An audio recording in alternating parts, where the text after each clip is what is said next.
It's like the reason why blockchain was used to get rid of the double spend issue with money, because it's on a ledger. So the same way people are using the blockchain to create digital assets that are unique and non-counterfeitable. And moreover, because of the transparency inherent in blockchain, you can see the provenance. So who made it, who owned it, who sold it, where it has traveled over its life. Hello, and welcome to episode 54 of the Liberland Show. I'm your host, Adam J. Carswell. Today we are joined by a returning guest. I'm really looking forward to this one, guys. Jillian Godsil, the Liberland representative to Ireland. She's also an editor for the Liberland Press, has done just an absolutely phenomenal job getting content out there on behalf of the nation. If you guys go to liberlandpress.com, you can't miss her articles and her presence. And she also likes to refer to herself as the Liberland Mad Irish Woman. We love Jill, and she just does so much, as I mentioned, for our country. So we've got a really action-packed episode for you here today.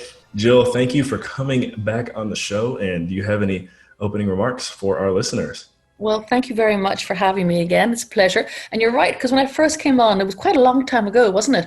And I was very new to all the people and to you and everybody. So I feel much more part of the gang now at this stage. I suppose it's a couple of years on, and I feel definitely part of the team for sure. Yes. Yeah, go back, guys. And I wish I had the reference right here on my fingertips, but maybe I'll include a link to Jill's original episode in the show notes so you guys can go back and take a look at that and really see just how far she's come with our country. One of the major milestones I'd say that I got to share with her is we co-hosted the Liberland 5th anniversary back in April, which was a blast.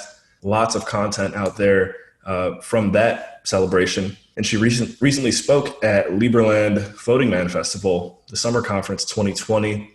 And she's on a lot of our internal calls with the country, helping us move things forward. And there's something she mentioned on a call recently that grabbed my attention, and that's why we're bringing her back on here today, because I was just like, wow, that's a really interesting topic. We haven't heard from you publicly in a while, or at least on the show.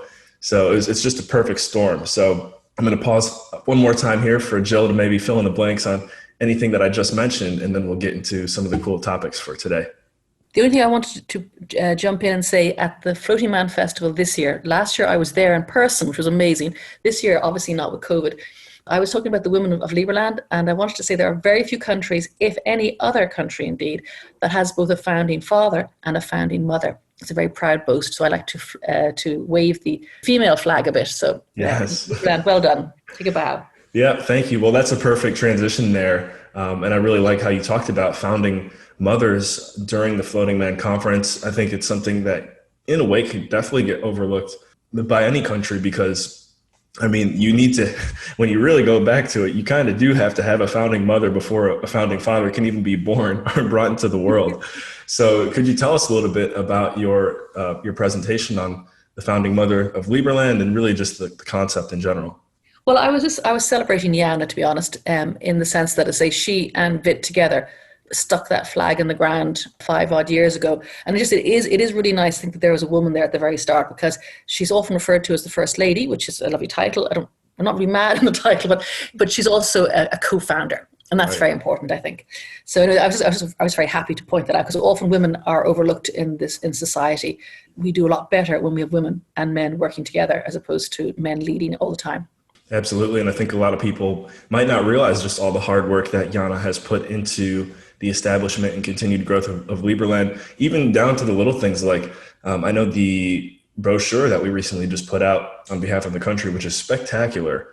Anyone who does not have a copy of this brochure, I'm sure if you just go to liberland.org or reach out to either of us after the interview, we can get you a copy of that. It's really well put together. And again, just another major step in the right direction for the country. It's beautiful. And she did, I mean, there was quite an unwieldy brochure. I know that I edited it purely for copy, but Yana is very, very creative, and it's amazing what she's done with it. It's beautifully laid out. It's a gorgeous piece of a gorgeous document and brochure. Well done.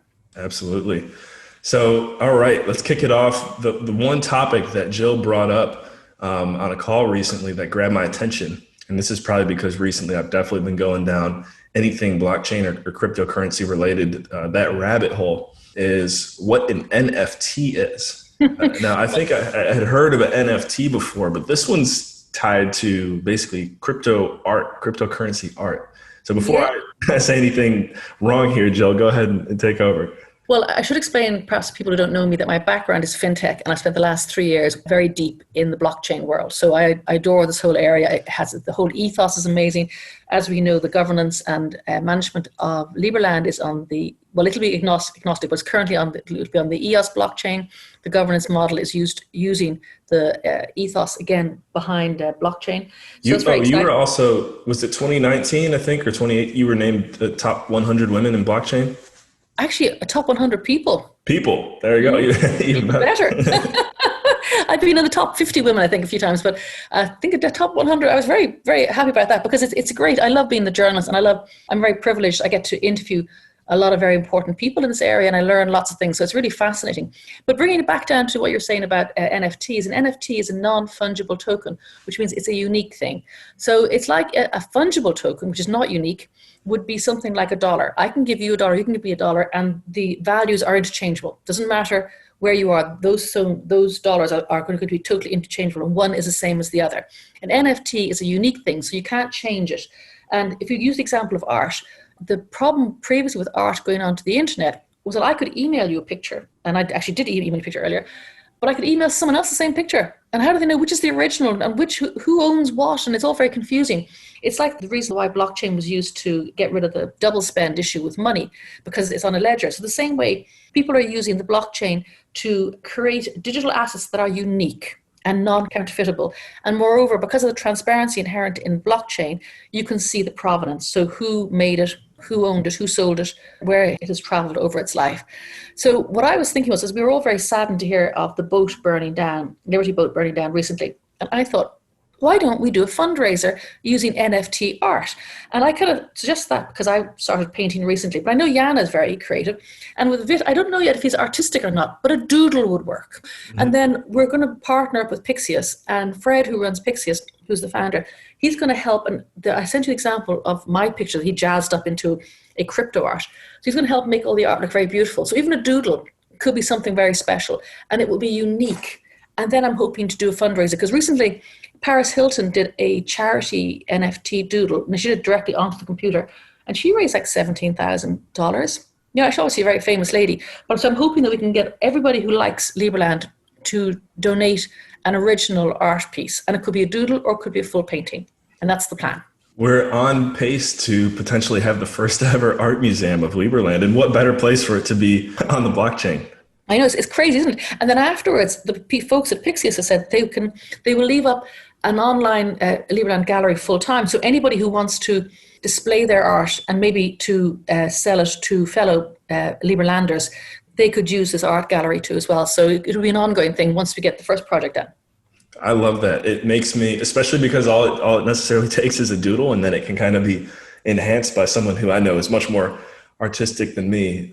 You've already got me sold. I'm ready to go. It's a brilliant idea, and just a bit of fun, a bit of awareness, and it does tie in nicely with the whole blockchain element behind Liberland, all the tech behind it. So it's a nice, and it's very exciting. This whole area of NFTs is booming at the moment, because recently, the other thing I want Vic to do, he hasn't agreed to this yet, is I want to do a collectibles for the 5 years maybe of Liberland.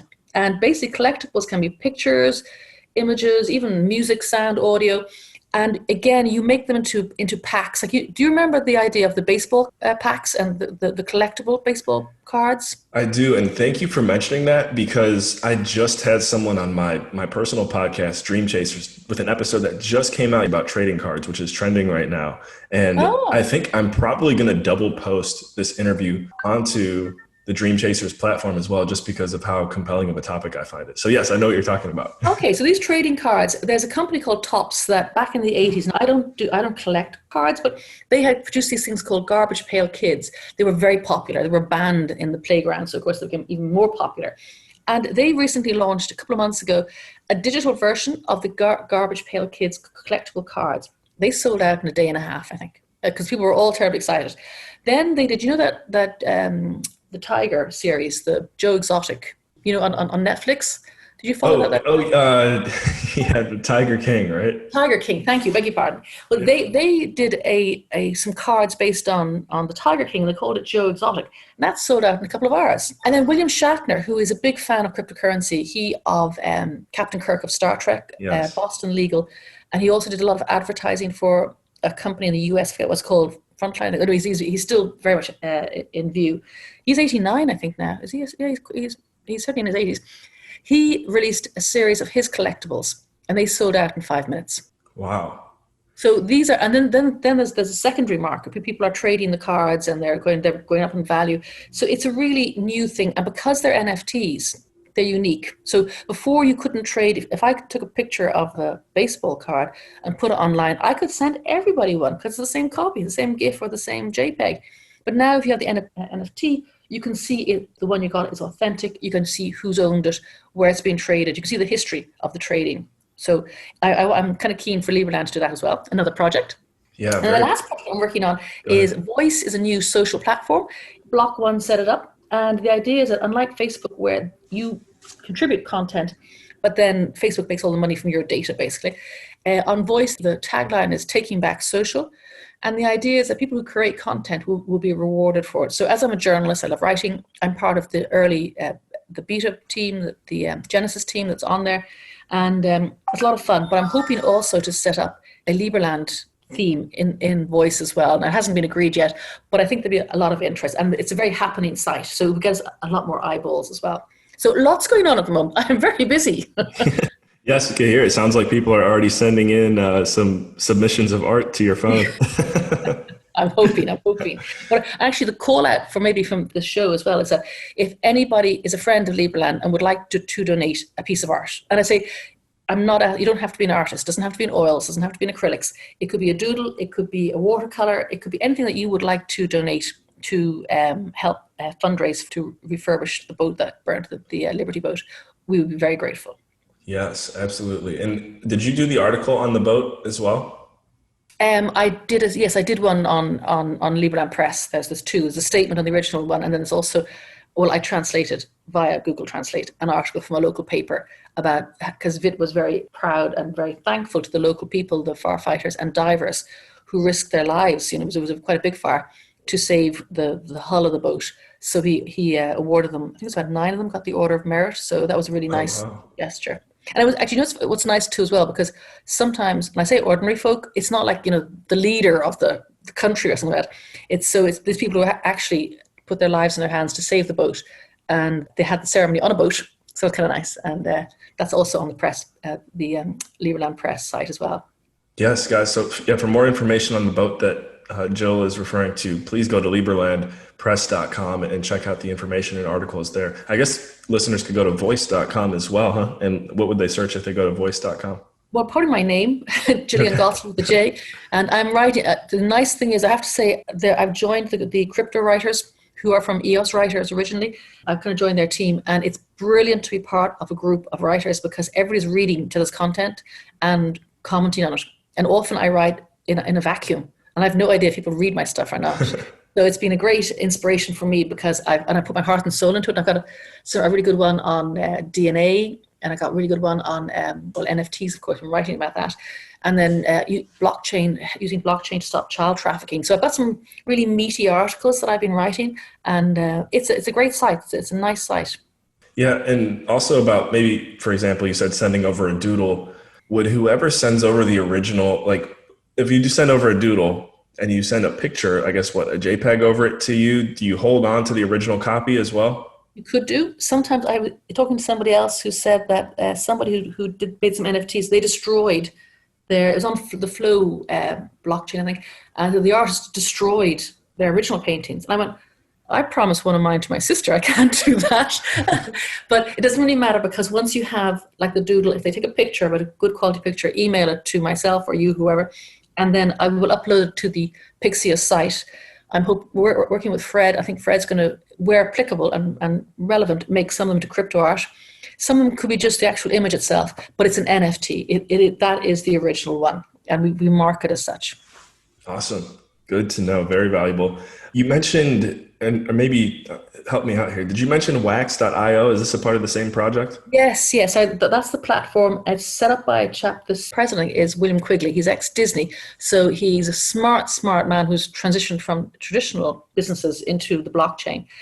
The Wax are being very, very prolific. That site, they've partnered with a number of companies. There was another launch recently with, I don't know if you know the Bad Crypto podcast, Joel and Travis. They did a series called Blockchain Heroes, based on people like Vitalik and Tim Draper, CZ, all these big names in blockchain, and they sold out in minutes as well. So it's the Wax.io is a very popular site, and then the secondary market where people are trading them backwards and forwards. So it's very exciting. When did it first come into existence? It seems like it's obviously still early in this information. We're getting it out here at a valuable time, but how long have you been working with crypto art? I first heard about NFTs, which can be used for anything digital. I think about last year, they were starting to be spoken of. And the problem was, actually the very first ones that everybody knows about in the blockchain space are the crypto kitties. You might recall they were little things used to breed them and make them. And then they blocked the whole Ethereum network, or everything got locked up because there was so much traffic. But interestingly enough, even though they were terribly popular and they took down the Ethereum blockchain network, there wasn't a secondary market for them. So people like to build them, but they didn't actually like to trade them. And I think that's the difference in terms of the tradables, the interest. And then with art, there's a lot of new things coming through with the art, including Canva has this new screen. And you look at the screen, they've got this amazing technology. So the picture on the screen looks as though it's actually a picture. And you can set up a license where you can stream in. It could be the Mona Lisa, it could be Girl in the Pearl area, whatever kind of art you want. It could be abstract, it could be Mogliani's, whatever kind of art you're really into. And because of the way the screen is set up, it's light sensitive, and when you look at it, you actually think it's the canvas you're looking at, and that's very interesting. But let's say you want to own your own art, as opposed to having the Mona Lisa, which looks like the Mona Lisa, but it's a copy, obviously, because the Mona Lisa is in the Louvre. It's not in your office, or not in your house. So what you could do is then buy original art pieces, and that's becoming a big thing. And they know that they are authenticated. And what's interesting is that oftentimes provenance is very difficult with real art. Very, very difficult, because especially if people are painting around the same time. So you could have someone around the same time as Van Gogh painting in a copycat style. And it's very hard to know if it's the real master or not. People find it very difficult to actually authenticate it. But with NFTs, it's on the blockchain. It's a given. Wow. So it's very exciting. Yeah, we're getting ready. I said myself and a few business partners of mine are working on a project, libertyfund.io. Guys, you've heard me mention this on the show recently. Go ahead and check that out. It's going to be the world's first net lease real estate security token. And it reminds me of a topic that we recently covered in a meetup that we host, where the person presenting said, it's a simple statement, but it was like, at the end of the day, everything will be digitized. And that's why we're so confident in what we're building, even in regards to real estate, is everything is working its way to the blockchain, almost whether or not people like it or not. And we're at a point in the world's history, technology-wise, where anyone who chooses to educate themselves on ideas like what we're talking about today is really going to be ahead of the curve. And I feel confident to say that even 3 to 5 years from now, if whoever's talking about these topics now are going to be viewed more so as an expert when that time comes around. So yeah, it's just good to hear you talking about these things and adding value to our listeners and helping us just stay ahead of the curve. It's a very exciting times. And I mean, I'm fintech all my life, but I discovered the blockchain 3.5 years ago, I think.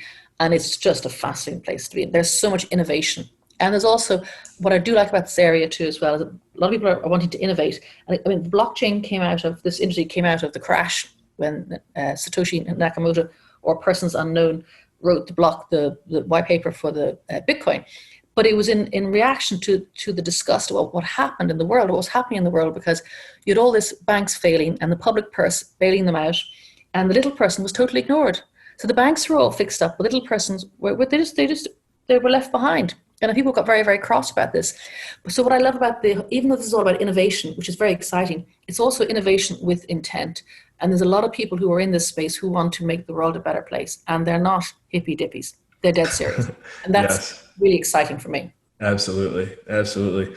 All right. Well, we're going to start winding it down here, Jill. But before we do that, any other thoughts? I guess I'll just quiz you on this. Where do you see yourself in Liberland within the next, let's say, 3 years? You've covered a lot of ground over the past couple of years with the country.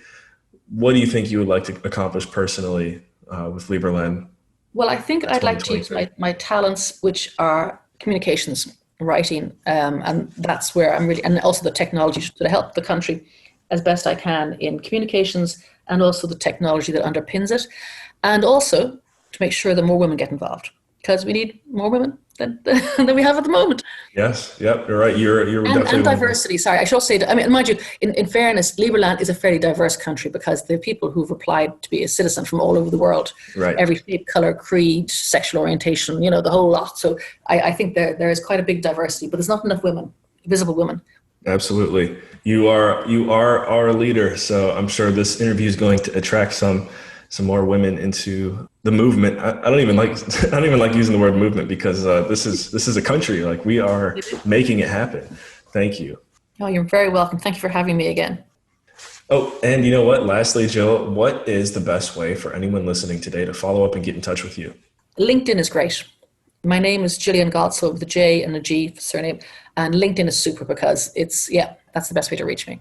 Perfect. You heard it, guys. Go connect with Jill on LinkedIn. We've got a link to her profile in the show notes. And yeah, thank you for joining us today for something I would definitely consider a special edition, or, we've never had an interview like this on the Liberland show before. So one more big thank you to you, Miss Godsil.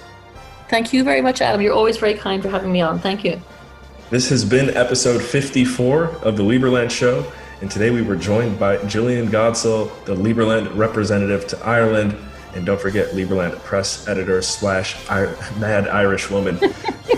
I'm your host, Adam J. Carswell. Thank you for tuning in, and we will catch you in the next episode.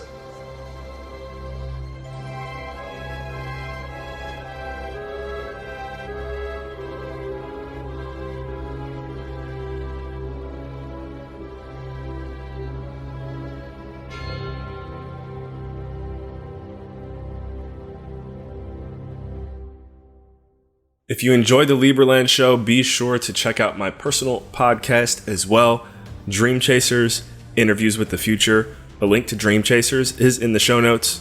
And lastly, if you've noticed, we do not have any ads here on the Liberland show, and we intend to keep it that way. The production of the show is completely voluntary. I know for myself, it's a lot of fun. If you like what you hear, if you want more Liberland content to continue to come your way, don't worry, I got you. And I would really appreciate any type of donation whatsoever, just because that always puts a smile on my face too. So donations can be sent to the Bitcoin or Ethereum receiving addresses below in the show notes. It's up to you guys on what your preference is. If you've never used Bitcoin or Ethereum, now's the perfect time to get your first action in the crypto market. Thanks again for tuning in. And like we always say, we will catch you in the next episode.